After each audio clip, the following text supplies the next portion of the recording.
Question आएंगे।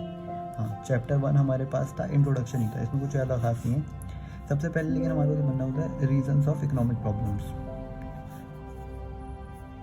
Note साफ writing में मिलेंगे, ये मैं बस ऐसे ही लिखता हूँ। तो इकोनॉमिक प्रॉब्लम्स जो होती हैं उसका अगर हमारे को मेन रीज़न देने हैं, इसके 3 पॉइंट्स लिखने होते हैं हमेशा ही। एक होता है स्कैरसिटी, स्कैरसिटी ऑफ रिसोर्सेज, यानी हमारे पास रिसोर्सेज कम है। दूसरा, ह्यूमन वांट्स जो होती हैं वो अनलिमिटेड होती हैं।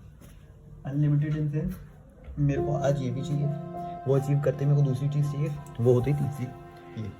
और तीसरा होता है रिसोर्सेज के ऑल्टरनेट यूजेस होते हैं, यानी स्कैरसिटी इसमें ही लिख दो इन दोनों को। आई प्रेफर इसको अलग अलग लिखा जाए, ऑफ रिसोर्सेज, और अपना होता है unlimited wants,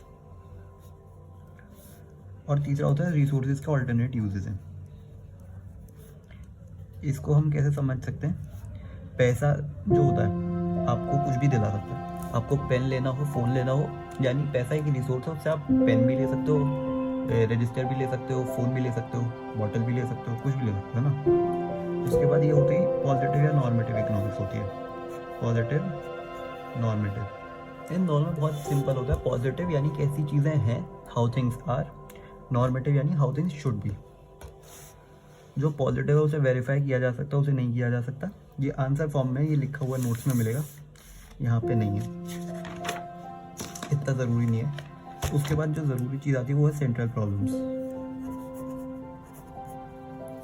central problems of a economy हमेशा सिर्फ 3 पॉइंट है ये भी, व्हाट, हाउ और फॉर whom। यानी कि इकोनॉमी क्या प्रोड्यूस करे, जैसे ही हमारे को पता चलता है क्या, क्वांटिटी का भी हमें डिसीजन तभी लेना होता है। उसके बाद हाउ, कि उसे कैसे प्रोड्यूस किया जाए। इसमें 2 चीज़ें होती हैं, लेबर इंटेंसिव भी होती है, कैपिटल भी।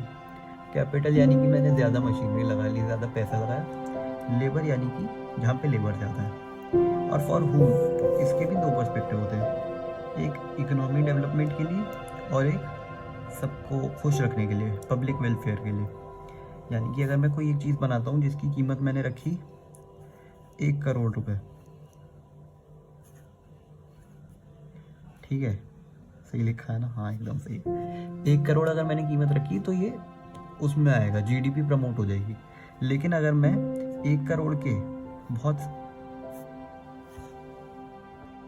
हाँ, तो या तो मैं कर सकता हूँ कि मैं प्रमोट करूँ जीडीपी को। कैसे कर सकते हैं वो बाद में बात करेंगे, वैसे ज़रूरी नहीं है तो बात नहीं करेंगे इस बारे में भी। या फिर मैं प्रमोट कर सकता हूँ पब्लिक वेलफेयर को, ठीक है। जैसे ही हमारे को ये मिल जाता है, ये सब में से एक ये इम्पोर्टेंट था। उसके बाद सेंट्रल प्रॉब्लम इम्पोर्टेंट है। इसके बाद पीपीएफ होता है जो सबसे ही ज़्यादा इम्पोर्टेंट है, इसके बिना चैप्टर हो ही नहीं सकता। पीपीएफ देखो ये होता है, इसे ही हम पीपीएफ बोलते हैं। पीपीएफ कुछ नहीं होता, सिर्फ एक ग्राफिकल रिप्रेजेंटेशन होता है पॉसिबल कॉम्बिनेशन का, जब हम प्रोटेक्शन करते हैं 2 गुड्स में, जो कि दिखता है, दिख रहा नहीं यहाँ, इस टाइप का।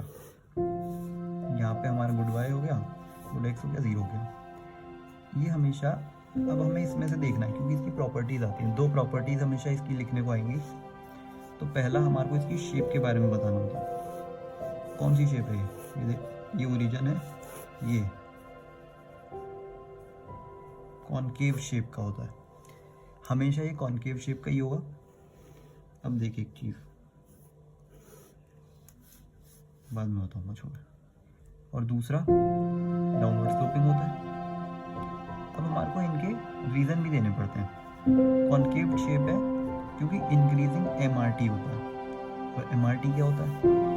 एमआरटी होता है मार्जिनल रेट ऑफ ट्रांसफॉर्मेशन, यानी कि मेरे को गुड वाई को कितना छोड़ना पड़ा गुड एक्स को ज़्यादा प्रमोट करने के लिए या बनाने के लिए, है ना।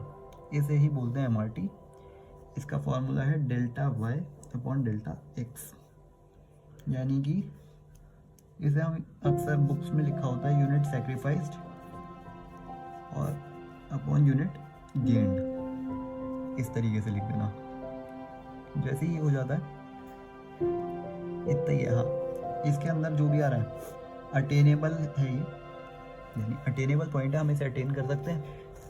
जो पॉइंट यहाँ दे रखा है ये अनअटेनेबल है। जो इस पे दे रखे हैं पीपीएफ पे, ये हो गया, ये हो गया, ये हो गया, ये बेस्ट होते हैं अगर हमारे को इकोनॉमी को प्रमोट करना है, आगे बढ़ाना है। ठीक है, सवाल आता है पीपीएफ जो होता है क्या वो स्ट्रेट लाइन हो सकता है?